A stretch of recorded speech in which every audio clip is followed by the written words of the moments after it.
When we are tasked with the impossible, we excel. When people say it can't be done, we do it and more. When we are surrounded by those who seek to do us harm, we choose love. We are Jewish National Fund USA.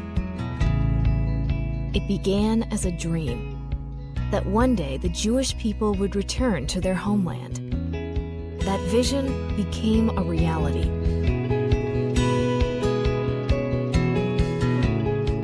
This is the land and people of Israel. This is Zionism. This is Jewish National Fund USA. It's time to write the next chapter in the Zionist story. Travel the country and you will see. It is happening. A renaissance in the desert. Coexistence in the Galilee. Ancient traditions in a modern land. Diversity. Inclusion. Employment. This is the land and people of Israel. This is Zionism. This is Jewish National Fund USA. Zionism is starting new communities on barren desert plains. It's growing vegetables where there is no rain. It's solving environmental problems, and it's sharing our expertise with the world.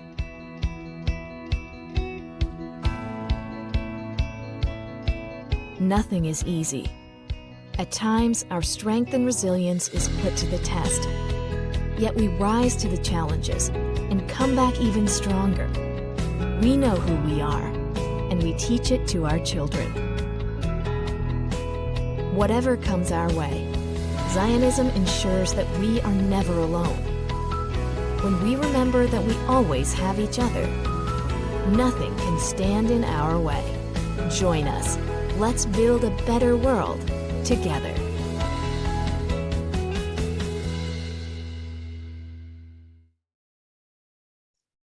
Good afternoon and welcome, everyone. I'm Laura Lyonis, and this is my husband, Bob, and we're chairs of the Temple Dorim Israel Solidarity Committee. Today, we are honored to have as our guest Stephen Shalowitz, host of the podcast IsraelCast, and Yael Levontin, JNF PR and Communications Manager in Israel for JNF USA.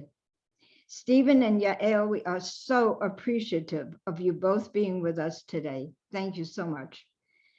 We want to say a special thank you to Jacqueline Yehudio, JNF Director, Miami Beach and South Dade, for being a wonderful and dedicated partner with Temple Dorim. A special shout out to our good friend, Vivian Grossman, JNF Vice President of Marketing and Social Media, for all of her efforts in making today's program a reality. JNF has many amazing programs in our area in the next few months, so please contact Jacqueline or me to learn more about them. There are also many opportunities to get involved with the extraordinary work of JNF, and you will be hearing more about them during today's program. We thank our Rabbi Marcy Block, for her dedication and support in working with our Israel Solidarity Committee to promote programs that truly have a positive impact on our community. And thank you to our president, Neil Top, who has always promoted and been a great supporter of all of our events. Finally, a big thank you to our Israel Solidarity sponsors for the 2021-2022 event season. Without you, our events would not have been possible. Thank you so much. And now, a few words from Bob. Good afternoon. Our presentation today is entitled Israel, the New Pioneers. Let me explain why. Imagine for a moment if 2/3 of our 300 million population lived on the East Coast of the United States in overcrowded, expensive cities. The other third would be living spread out between here and California. What a wonderful opportunity that would present for us to grow and expand. Stephen and Yael are inviting us to listen in on a dynamic conversation about how Israel, with the help of JNF, is planning to ease up that dense population in the center of Israel, where almost 70% of the people live, and to encourage hundreds of thousands of people to move to the north and to the south. Today's program happens to be very special for Lorelei and me because of our personal involvement with the JNF Go North Task Force, and especially the new medical center now being built in Kiryat Shimona, near the border with Lebanon. Northern Israel, known as the Galilee, has long been recognized for its great potential. The majority of Israel's natural water resources and abundant forests are in the Galilee. Its gorgeous scenery, climate, rich history, and culture attract millions of domestic and foreign tourists every year. The Go North initiative is revitalizing the region with the goal of bringing 300,000 new residents to the area and supporting them with critical modern infrastructure, a new medical center, a culinary institute, new housing, and opportunities for education and employment. In addition to the Go North initiative, we will also hear about Blueprint Negev, which has achieved the extraordinary feat of building and expanding the beauty of the desert with parks, lakes, the new Zionist village, tech industries, and so much more. Today's program will give us a glimpse into the amazing, innovative initiatives JNF will also use to create opportunities to encourage 500,000 people to move south to the Negev. Today, the city of Beersheba and the surrounding communities are blooming in a once barren desert. We are so excited to welcome Steve Shalowitz and Yael Levontin, who will bring the story of the new pioneers to life for us. In a moment, Rabbi Block will give a Devar Torah, and then Vivian Grossman will introduce our guests, Stephen and Yael. And now it is my pleasure to invite Rabbi Block to give us a Devar Torah. Thank you so much, Bob. Good afternoon, everyone. Special thank you to Bob and Lorelei Ennis for being such wonderful chairs of our Temple Dorim's Israel Solidarity program, which is they always bring so many wonderful speakers to our community and to our greater community. So we thank them. I also want to take a moment to thank all of those who Bob and Lorelei already welcomed, and to Jewish National Fund's events coordinator, Samantha Rosenberg, and a special welcome to Stephen Shalowitz and Yael Levontin. In this past week's Torah portion by Yael, Moses is tasked with assembling the entire Edah, the whole community of Israel, to bring them together. This was clearly not an easy task just after the incident of the golden calf. The people were unruly and wild. They were kind of a crowd of people, not really a community yet. And Moses instructed the people to do two things: to celebrate Shabbat and to build the Mishkan, this mobile tabernacle, if you will. Why? According to Rabbi Jonathan Sachs, because Shabbat and the Mishkan are the two most powerful ways of building community. The best way of turning a diverse, disconnected group into a team is to get them to build something together, hence the Mishkan. And the best way of strengthening relationships is to set aside dedicated time when we focus not on the pursuit of the individual self-interest, but on the things we share by praying together, studying Torah together, and celebrating together. In other words, Shabbat. So Shabbat and the Mishkan were the two great community building experiences of the Israelites in the desert. Thank God there's no golden calf today, and no unruly people, or maybe just a few. But the best way to create community is still to build something together. So today we will learn about what JNF is doing to build community in a creative way in the Negev and the Galilee. Thank you so much for being here with us today. Thank you, Rabbi. And thank you, Rabbi. And thank you, Bob and Lorelei, for your warm welcome. My name is Vivian Grossman, and I'm honored to be a member of the Jewish National Fund National Board of Directors. I'm happy to introduce our two guests. Stephen Shalowitz is the host of the globally beloved The One-Way Ticket Show podcast. Now, in its 10th year, he explores with his acclaimed guests where they'd go if given a one-way ticket. No coming back. Whether past, present, future, real, imaginary, or state of mind. He is also the host of Jewish National Fund's formidable IsraelCast podcast, highlighting those living their positively Israel passions, and is the producer of What's Burning, the fabulous new podcast from Jewish National Fund's Galilee Culinary Institute. Educated as a China specialist, Stephen worked for over 2 decades for Young and Rubicam Advertising, 7 of which were spent in China, 8 in Singapore, and 10 in New York City. While in Singapore, he also hosted the #1 weekend drive time radio show. An avid traveler to far-flung lands, and I can attest to that. You name it, throw a dart at the map. Stephen's been there.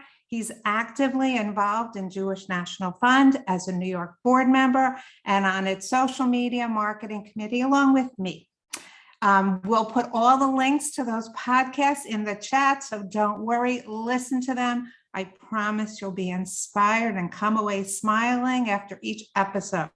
Yael Levontin received her degree from the Hebrew University in Jerusalem. She lives in Beit Shemesh with her husband, Josh, who is originally from North Miami Beach, by the way, and her 5 boys. Her second is gearing up for his bar mitzvah very shortly. She began her career with JNF as the firefighters liaison in 2010. So if you want to know anything about fire trucks, smaller response vehicles, the impact of fire stations, and all things related to fire and rescue in Israel, Yael is your go-to person. You might not think JNF would be involved in building fire stations and donating fire trucks, both full and small response vehicles, but JNF is integrally involved and works directly with the Israeli Fire and Rescue Authority. It's hard for us here to believe it, but it's not unusual for areas in Israel to be an hour and a half from the nearest fire station. Plus, many of the fire trucks in Israel can date to the 1970s. And with all the incendiary bombs over the years that come from Gaza, the smaller response vehicles were needed. Yael is the point and was the point person for all things fire and rescue. Currently, she serves as JNF's PR and communication manager in Israel, where she's developing amazing relationships with international journalists and other media influencers based in Israel, public officials, and many others. Yael works closely with all of the JNF affiliates doing amazing visionary work. She's seen firsthand the incredible, inspiring work of the pioneers building Israel's periphery. It is my absolute pleasure to introduce 2 amazing Zionists fulfilling David Ben-Gurion's dream of making the desert bloom and making the North grow. And I'm proud to call them good friends. Yael and Stephen, take it away. Well, thank you so much for that very kind and robust introduction, Liv. And great to see you, Yael. And I also want to thank everybody, Bob and Lorelei and the entire team, for giving Yael and giving me the opportunity to talk about Israel, the land that we love, and the work of JNF, etc. And I just have to say before anything else, I'm sitting here in New York City and I'm wearing a short sleeve t-shirt that you can see right here. And I'm going to explain what it's all about in a second. But I am so jealous of all of you right now because it's really freezing here in New York. So please send up some very warm weather to us right now. But in any event, Yael, it's good to see you. Hey, Stephen, how are you? I'm so excited to be here tonight with all of you guys. Thank you so much for having us. Thank you, Bob. Thank you, Lorelei and Vivian. That introduction, I should just keep her around on my shoulder and take her everywhere with me. That was wonderful. I'm going to make that sort of my ringtone. Okay. 100%. So, yes, in any event, I'm so excited though that this conversation today that we're having is called New Pioneers. And with that, as luck would have it, just a couple of weeks ago, I was in a parashah class, and I'm so glad that Rabbi Block invoked Rabbi Lord Jonathan Sachs just a moment ago, because I really wanted to start our conversation with something that was brought up in the parashah class, again, that I was in just a couple of weeks ago. And it comes from Lord Sachs. And I want to read it, just about 3 sentences. It's longer, but I'm just going to cut it down to about 3 sentences because it so sets up our conversation today. And let me just dive into it. And Rabbi Lord Sachs wrote, quote, "We begin to see an immense idea slowly taking shape. Judaism was born in 2 journeys, Abraham's from Mesopotamia, Moses and the Israelites from Egypt. What is unusual about both journeys is their direction. At most times in most places, migration is from poor countries to rich ones, from weak nations to strong ones. The 2 founding Jewish journeys were in the opposite direction, from advanced urban civilizations to a land of small towns, nomadic shepherds, and agricultural settlements. This remains the utopian prophetic dream." And then he went on with more. I'll leave it right there. But when I read that and I heard the rabbi speak to that, the light bulb so went off in my head on so many different levels, because I was hearkened back to the days of Golda Meir and the other folks that early on came to what was to be the land of Israel, and their whole dream, their whole mission, David Ben-Gurion's mission to make the desert bloom, and then what is going on today and what Jewish National Fund USA is doing, indeed, to develop these barren lands. And certainly, Yael, you're one of those that has embraced that dream. Well, so let's talk a little bit about what's going on in Israel and why that dream was so important then, and why is it so important right now. So right now what we're seeing, and I think Bob had talked about this in the beginning, we're seeing incredible amounts of people living in the center of Israel. I would say Tel Aviv, Herzliya, the coastline, that whole center of Israel, if Israel's long like that, right? What we're trying to do is to move people out of the center because it's just too expensive. Families that are working, and I'll give myself as an example. I've been working since I, was in university, and I've been with Jewish National Fund now for 12 years. My husband, same thing. We've been working since university. We still cannot afford the housing in the center of Israel. It's absolutely ridiculous that the prices are just so high. I think, Stephen, correct me if I'm wrong, but Israel and Tel Aviv is one of in the top 3 most expensive cities to live in the world. Right, which there's a negative side to it, which you're talking about right now. But don't forget, there's also a positive side to it, which means that the economy is really, really on fire.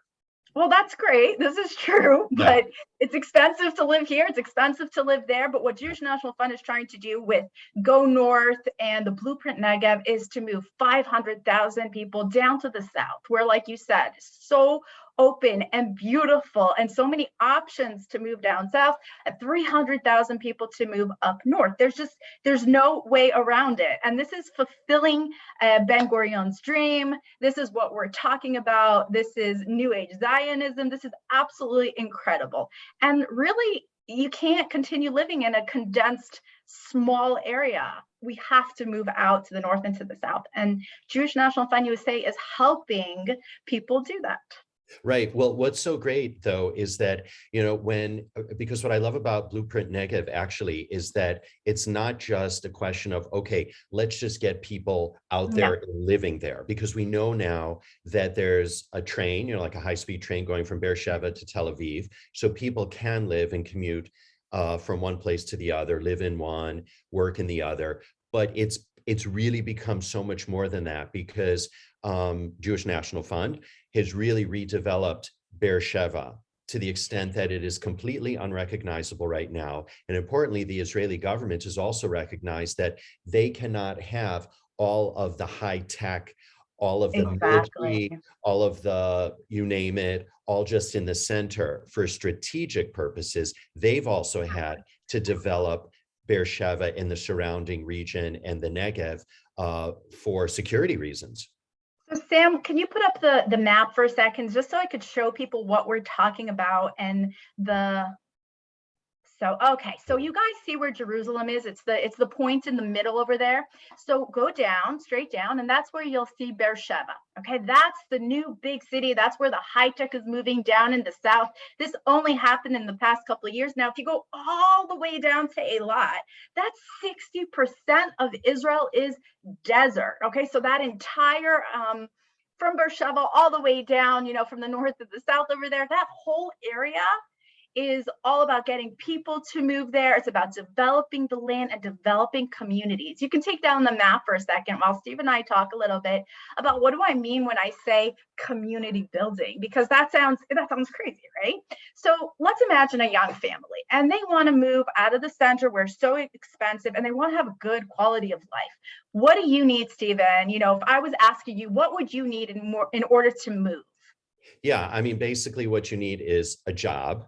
Yeah, Okay, that always helps to put bread on the table, or hummus on the table, as it were. So you need a job, you need schools for the kids, you need hospitals, because God forbid if something happens, or even if you just want to get a checkup. You also need sort of recreation, you need, you know, Quality of entertainment, life. culture. Exactly. And then also, as someone that came, you know, was born and raised in the Midwest, I'm used to expansive areas. And so I do want to be able to stretch my arms out and not be so crowded. This flies in the face of the fact that I'm living in New York City right now, but that's another story. But those are the kinds of things that one needs to have like a full, you know, quality of life. And really also importantly as well is a sense of community too. 100%. So I'll tell you. Because it's about the people at the end of the day. Always, but I'll tell you, as a mom of 5 boys, guys, everything that you could have thought about from A to Z has probably been in my life. For me, the most important thing anywhere when I'm thinking about moving is medical care. I would not be able to move down south. I would not be able to move to the north. I would not be able to move anywhere if I didn't know that I could, you know, get to a doctor in the middle of the night when my kid broke his arm playing basketball or football, right? And that's one of the great things the Jewish National Fund did, is that they looked at the expanse area and they said, medical centers, you know, that's truly important. So that's one of the areas that they put in so much time and effort to build, to create, to have nefesh b'nefesh, bring doctors to those regions in the north and also in the south. I'll give you just a couple examples and then we'll talk quickly about something else. Sapir, Chalutza, that's all the way down south. And don't forget, we're going to get to Kiryat Shmona and talk about the medical center there as well. But let's talk about the south for a second. Sapir is in the middle of the desert. Okay, so it takes 2 hours to get to Eilat, which is the big city, or 2 hours to get to Beersheba, which is the next big city. So kind of like stuck in the middle, right? Women there had to go 2 hours in an ambulance to give birth. Now, I don't know about anyone else, but that's like a nightmare for me. I wanted to be able to get to medical care as soon as possible. My friends who live down in Sapir and in Chalutza tell me, you know, my kid broke his arm. He had a cold. Now with COVID, Stephen, it was very difficult because in Israel, we had to be checked all the time, not even talk about the vaccinations, right? So you have these young families and you could not get an appointment to get the COVID testing. I am telling you, I tried, I drove out to cities around and I'm living right by the Jerusalem, right? Their medical center worked so well. They had people coming, going. I would get pictures of lines of families just getting their medical needs. Everything at the tip of their fingers where they wanted to live. Right. And so what Jewish National Fund has done is really created in this blueprint Negev, they've developed hospitals, for example. Exactly. And also, and of course, the housing, the JNF Housing Fund, which we could have a whole separate conversation on. Yeah. And we did in I'll shamelessly plug our IsraelCast podcast because we did a whole segment on that. And by the way, for everyone listening, Yael was one of our recent guests. So for more on all of this, you can check out that episode of the IsraelCast podcast. The link will be in the chat. But the point is that what I think is so exciting, what's happened in the desert, in the Negev is, yes, that you have the hospitals and you have the housing and you have, for example, Beersheba, the Lauder Employment Center. So it's helping people once they show up on the Negev's doorstep to find a job. But also there are existing organizations, entities I don't know what quite the right umbrella word is, because you have ACAT, for example, which is the Arava International Center for Agricultural Training, which brings in people. In fact, in the video, I saw that some of the ACAT students were in there from Vietnam, because this to me is really Israel becoming a light unto nations, where students from countries around the world, the developing world, some of which don't even have diplomatic ties with Israel, are going to study advanced agricultural techniques in Israel so that they can go back and they can then help develop their own countries. Again, Indonesia, Malaysia, for example, they don't have diplomatic ties with Israel, yet they're coming to Israel, to ACAT, which is in the desert there, to study these advanced techniques. And with that, of course, that's where you have people, professors, lecturers, staff, cleaning crew. They're all moving into the area because they want to develop, it's to help develop the area and to support it. And the other one that I want to share, because I want to make sure that we also get to the north as well. That's why I'm wearing my t-shirt, which I'll tell you about in a sec. But the other thing I want to talk about are people with disabilities. And I want you to share with everybody what Doron Almog has done, and also about the riding therapy as well. So I love these two affiliates, these two partners that work with us. They're absolutely incredible. So Adi Negev, for those who don't know, Adi Negev is out, it's in the south, right, by Beersheba, like we saw on the map a little bit to the left. And basically it's a village for, I would say, the weakest of our community, people born with severe disabilities, both Jewish, both Arab, both Bedouin, Muslim, Christian, it does not matter. I mean, they have severe disabilities. And what Doron Almog did is that he built an entire community, which is another thing that JNF does, right? We build these communities for people to come and to create, community anchors. So he built this village, and they get 24/7 care. And right now they built another rehabilitation hospital. It's the first one in the South. And anybody can go to this rehabilitation center. If God forbid somebody was in a car accident or got hurt playing something and needed rehabilitation, this is the first hospital that they can go to in the South that isn't 2.5 or 3 hours away. Think about it. If you're living in the South, again, and somebody got hurt, they would have to drive 2 or 3 hours to go to their hospital to get their therapy, coming back and forth 2-3 times a week. It's exhausting, and it has such an effect, not just on the person who's getting the therapy, but also on the entire family and the support system, if you're lucky enough to have one.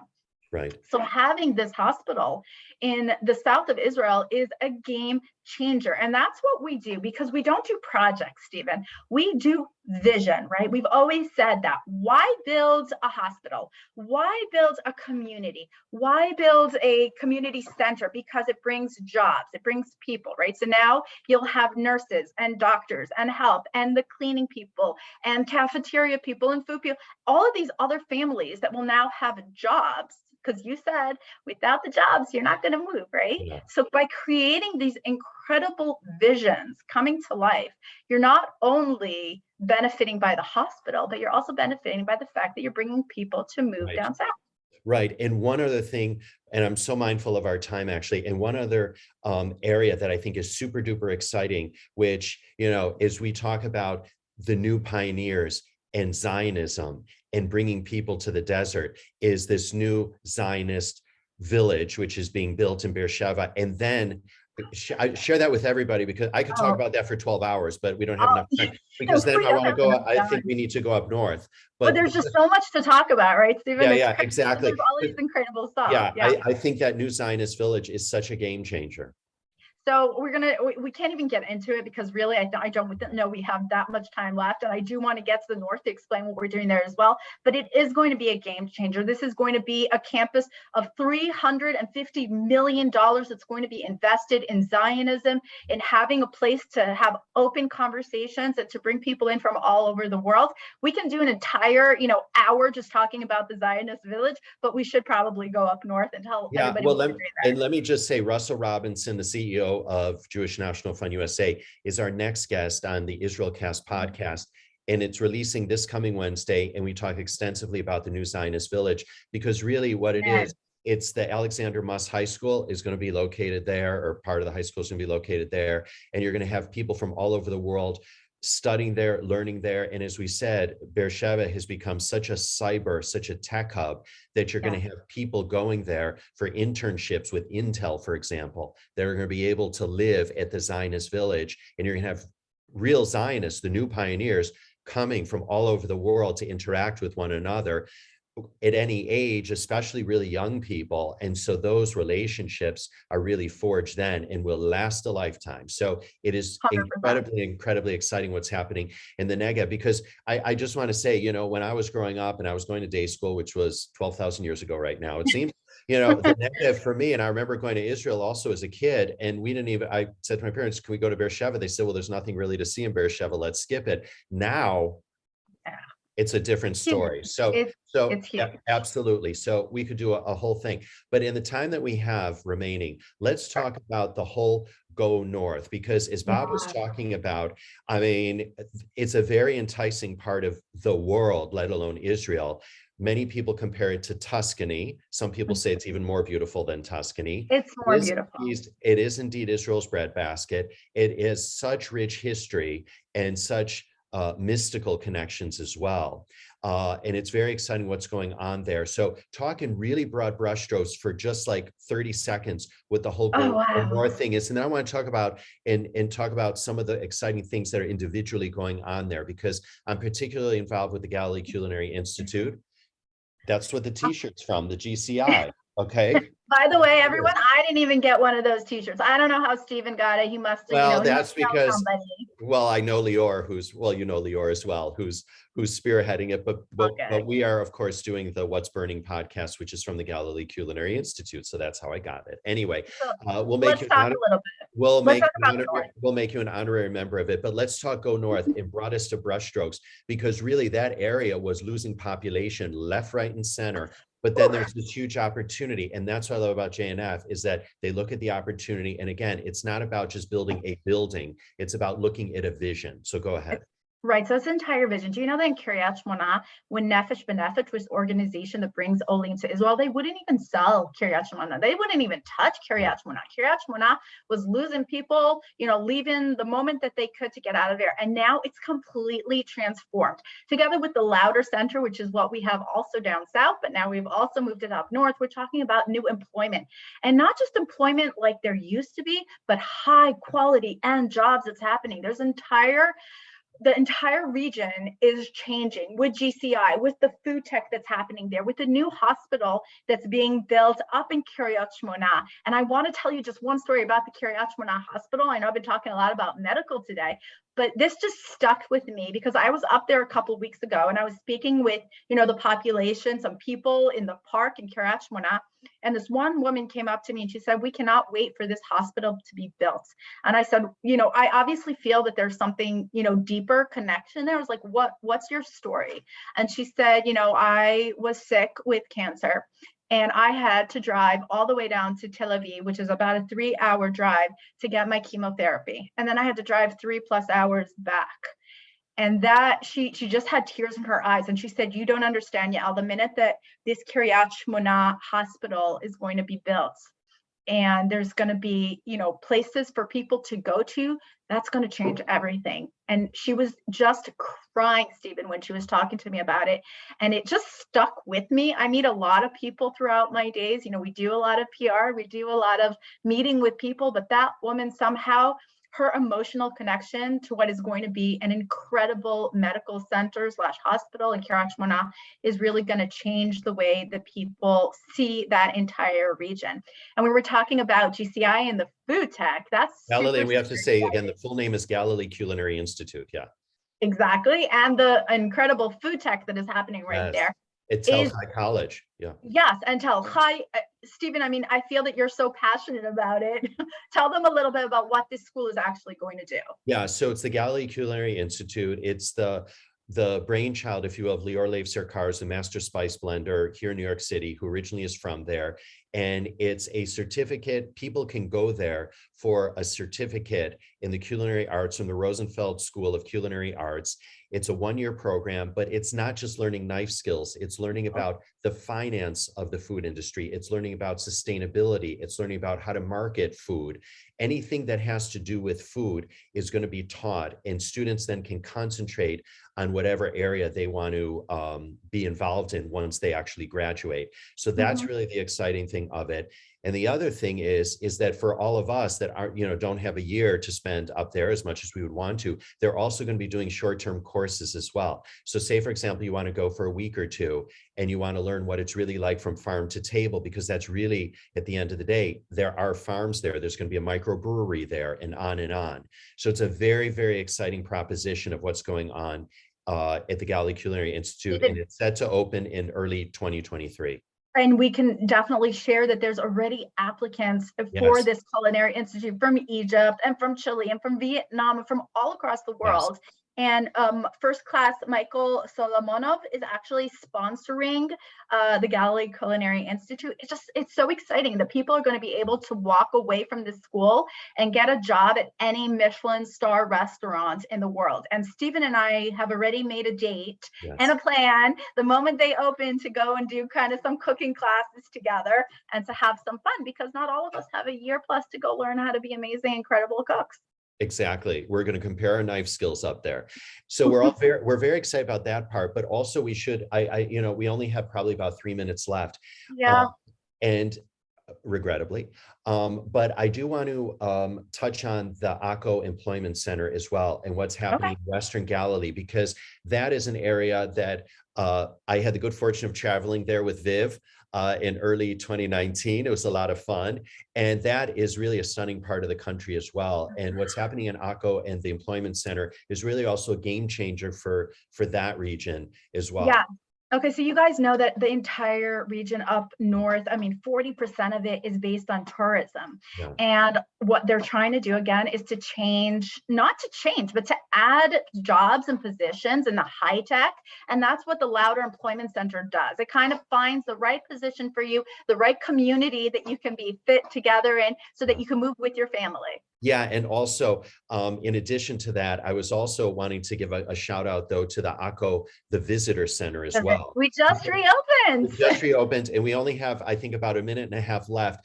This is such a beautiful part of the world, and not enough people are really visiting. And you go to that Akko Visitor Center, which is in this old stone Ottoman house, and it's just stunning. And you can get all kinds of information there, because it used to be that people were just sort of like passing through very quickly or doing a day trip from who knows where to the Galilee and back. But now you can really stay there. You can visit all the farm to table places, the wonderful spas, the microbreweries, the restaurants. We have 100 small businesses, 100 small businesses that you can go and visit. You should spend there an entire week and you'd have amazing. Well, we were there. We stayed in this, as Viv likes to call it, this hippie village called Cleel, and she's not far off. But as soon as I got there, I just felt like my blood pressure just returned back to normal. And I thought to myself, I would really like to spend, and I'm vegan, okay? And so the food there, we stayed at this one place and we were very well taken care of. And the woman, Hagit, who runs it, is just a rock star. And she cooked everything plant-based for me. And I thought to myself, I just want to go here and just write and I can record my podcast. It is the most relaxing place. I cannot stress enough. I mean, for anyone that's interested in like a week's vacation to do something a little bit less frenetic, that Western Galilee is really, really something special. Stephen, I think we're going to add Jacqueline to our conversation right now. Okay. Because she apparently has some questions for us. Oh, okay, great. Hi, Jacqueline. Hey, Jacqueline. Hi, everyone. Hey. Is your first question like when is Stephen going to pack his bags because they're already packed already? Or how fast can I pack my bags because they're packed already? I don't know when your ticket's booked, Stephen. Well, yes, I got my ticket. It's a one-way ticket. We're going to steal the one-way ticket. Perfect. Hi, everyone. As Lorelai and Bob said, my name is Jacqueline Yehudiel, and I'm one of the directors here in South Florida. And before we go to questions, I just also want to introduce my colleague, Mike Teichberg, who's on the call as well. and we're very happy to be here with you. Thank you all for joining us this morning.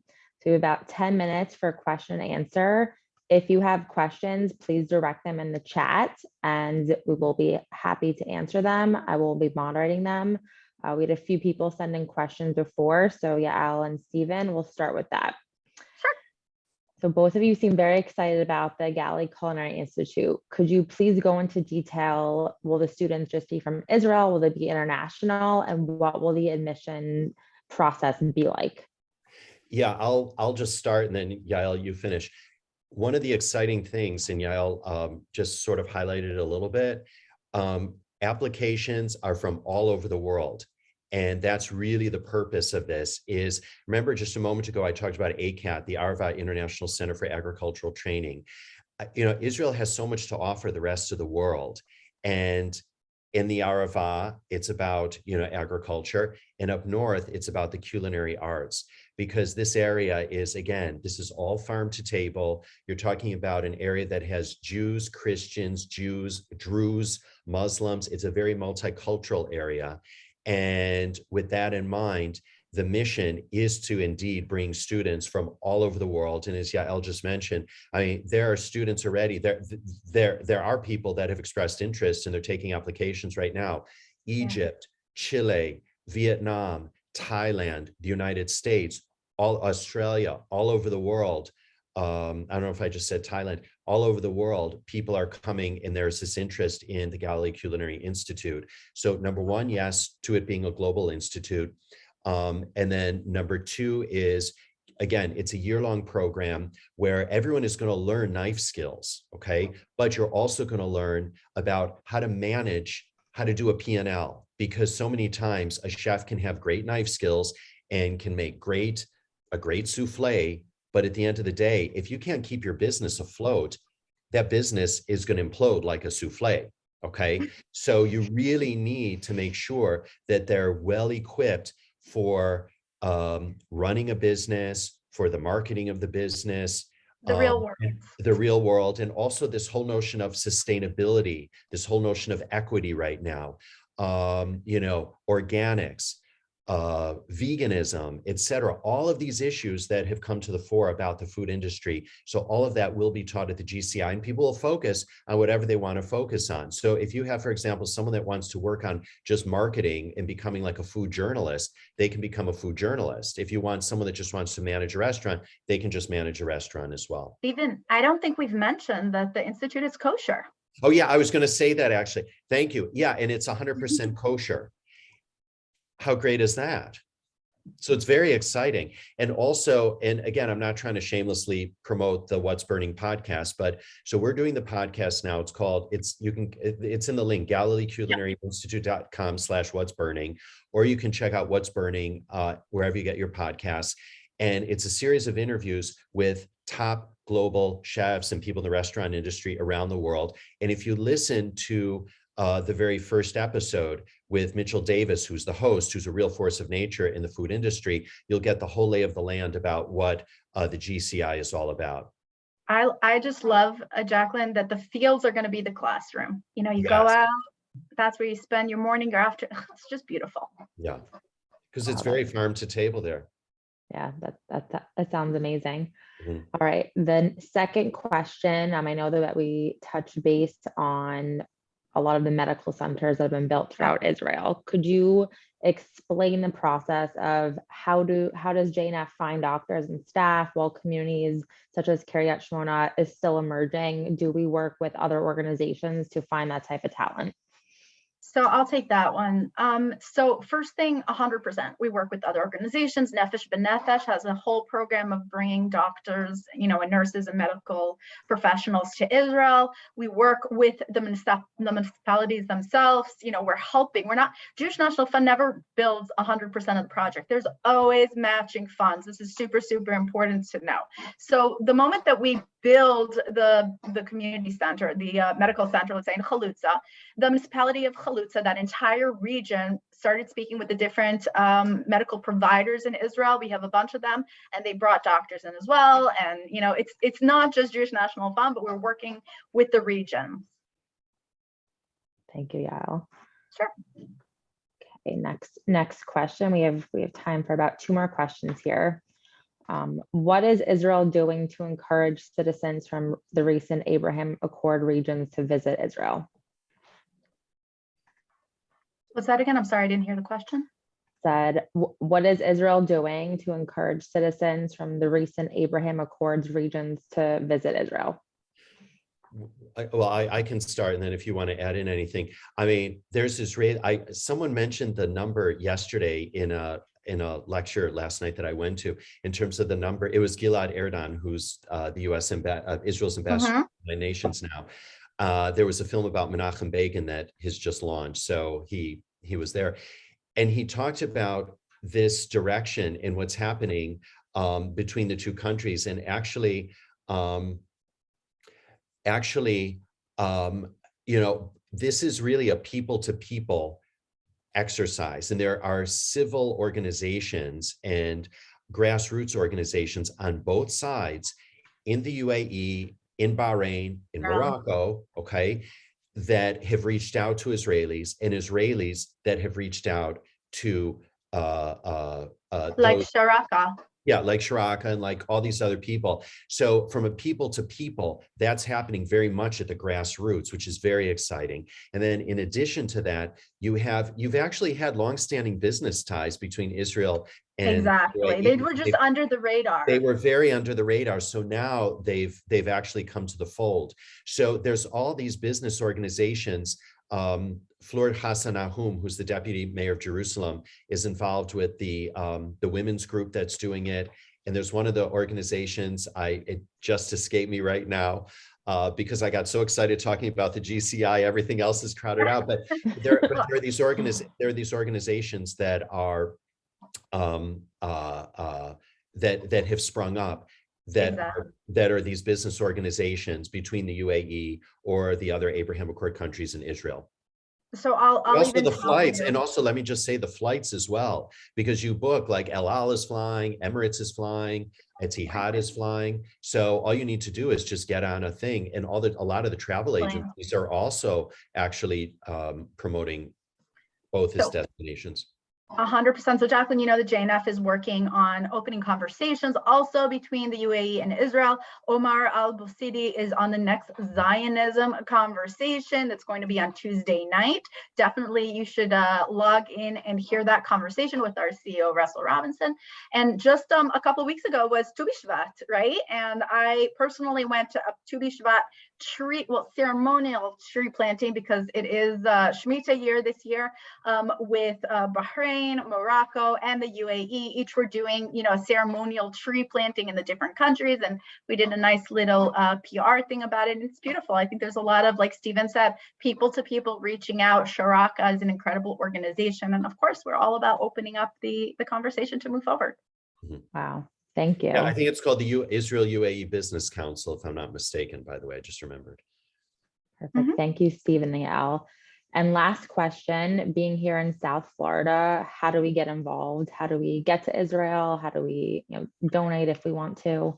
Oh, I love that question, everyone, because it's just so great. There's so many options to get involved with, whatever interests you. There's so many things that could be done. And I think Jacqueline is an amazing person to reach out to if you want more information, because Stephen and I, we can go on for hours and hours if someone doesn't shut us up. So it's kind of good that they're telling us that we got to stop soon. But definitely reach out to Jacqueline. She's an incredible resource. She's right there. How do you get to Israel? You travel with us. You come to Israel on your next flight, on your next flight out of America. You come home, you come for a visit with Jewish National Fund USA. I promise you will not be disappointed, and you get to meet all these incredible people and see all the incredible vision and projects that we've been building. And Rabbi, I see your little daughter there, and she's adorable. So hi. Definitely come to Israel. Say your name. She wants to say her name real quickly. My name is Yael. Oh, wow. Yael. That's a great name. Anyway, so that's how you do it. You get on a plane and you come home for a visit with Jewish National Fund USA. Perfect. Thank you so much. And thank you everyone from Temple Dorim for joining us, and from South Florida nationally. This concludes our program. I just, again, want to say we appreciate the time you took out of your Sunday afternoon joining us. Thank you, Yael, Stephen, Bob, Lorelai, Vivian, and Rabbi Block as well. As you've heard for the past hour, the amazing work that JNF USA does in Israel and our visions. Again, this work cannot be done without you, our investors. So I ask you to join me, join Yael and Stephen, and please consider making a meaningful donation to JNF USA. Additionally, please consider joining us in May. We have various trips going to Israel. The borders are open. We're very excited to go. And lastly, please look out for our upcoming programs in your area and in South Florida. Thank you. It was a pleasure, and enjoy your Sunday afternoon.